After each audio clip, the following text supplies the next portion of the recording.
जैसे जैसे लोकसभा इलेक्शन करीब आ रहा है, सियासी मैदान में तैयारियां जोरों शोर से जारी हैं। तमाम अराकीन असेंबली ने अपने तौर पर तैयारियां शुरू कर दी हैं। इसी सियासी मंजरनामे पर इस मर्तबा अंदेशा है कि मैसूर के एमपी प्रताप सिम्हा को मैसूर लोकसभा का टिकट नहीं मिलेगा। अवाम में जबरदस्त पहचान रखने वाले एमपी प्रताप सिम्हा ने पिछले इलेक्शन में सोमन्ना के लिए काम किया था। रिपोर्ट्स के मुताबिक मैसूर हल्के के लिए यदुवीर वोडेयार का नाम तजवीज़ किया गया है। कर्नाटक बीजेपी लीडर्स की एडजस्टमेंट की सियासत को 2023 के असेंबली इंतखाबात में बीजेपी की शिकस्त की वजह करार दिया गया था, लेकिन इस बार भी एडजस्टमेंट पॉलिटिक्स से मुमकिन है कि मैसूरू कोडगु के एमपी प्रताप सिम्हा की उम्मीदवारी खतरे में पड़ जाए। अंदाजा है कि ये फैसला एक स्ट्रेटेजिक इकदाम है। 7 मार्च को नई दिल्ली में मरकजी वजीर दाखिला अमित शाह की सदारत में एक मीटिंग हुई, जिसमें कर्नाटक बीजेपी के रहनुमाओं ने शाह को तजवीज़ पेश की कि इस बार मैसूर कोडगु से एक ओबीसी उम्मीदवार खड़ा किया जाए। लेकिन रिपोर्ट्स के मुताबिक बीजेपी लीडर्स की सियासी चालों से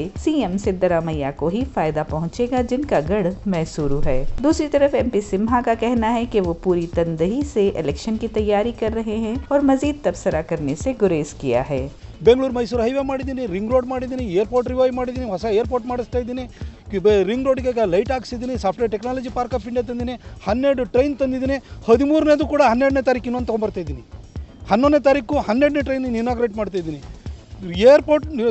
ಏರ್ಪೋರ್ಟ್ ಜೊತೆಗೆ ರೈಲ್ವೆ ಸ್ಟೇಷನ್ ಕೂಡ ಹೊಸದು ಮಾಡಿಸ್ತಾ ಇದ್ದೀನಿ, ಇನ್ಲ್ಯಾಂಡ್ ಕಂಟೈನರ್ ಡಿಪೋ ತೊಗೊಂಬಂದಿದ್ದೀನಿ, ಏನು ಕೆಲಸ ಹೇಳಬೇಕು ಎಲ್ಲ ಕೆಲಸವನ್ನು ಮಾಡಿದ್ದೀನಿ, ಮಡಿಕೇರಿಗೆ 4 ಲೈನ್ ಹೈವೇ ಮಾಡಿಸ್ತಾ ಇದ್ದೀನಿ, ಔಟರ್ ಪೆರಿಫೆರಲ್ ರಿಂಗ್ ರೋಡ್ನ ತರಬೇಕು ಅಂತ ಇವತ್ತೇ ಪ್ಲಾನ್ ಮಾಡಿದ್ದೀನಿ। ಬೆಂಗಳೂರಲ್ಲಿ ಇಷ್ಟು ವರ್ಷ ತರೋಕ್ಕಾಗಿಲ್ಲ ಅವ್ರ ಕೈಲಿ, ಇಷ್ಟು ಜನ ಪಾಲಿಟಿಷಿಯನ್ಸು ಕರ್ನಾಟಕನ ಆಳ್ದವ್ರ ಕೈಲಿ ತರೋಕ್ಕಾಗಿಲ್ಲ, ಅದು ಮೈಸೂರಿಗೆ ತರ್ತಾ ಇದ್ದೀನಿ ನಾನು।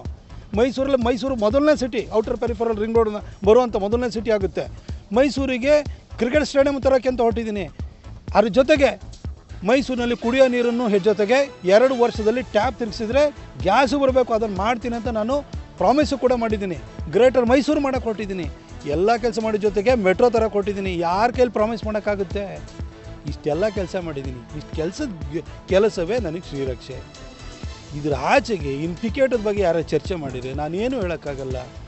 ಮೈಸೂರು ಜನ, ಕೊಡಗಿನ ಜನ ನನ್ನ ಪ್ರೀತಿಯಿಂದ ಕಂಡಿದ್ದಾರೆ, 2 ಸರಿ ಕೈ ಹಿಡಿದಿದ್ದಾರೆ, ಒಂದು ಚುನಾವಣೆಗಿಂತ ಇನ್ನೊಂದು ಚುನಾವಣೆಯಲ್ಲಿ ಜಾಸ್ತಿ ಓಟಲ್ಲಿ ಗೆಲ್ಲಿಸಿದ್ದಾರೆ।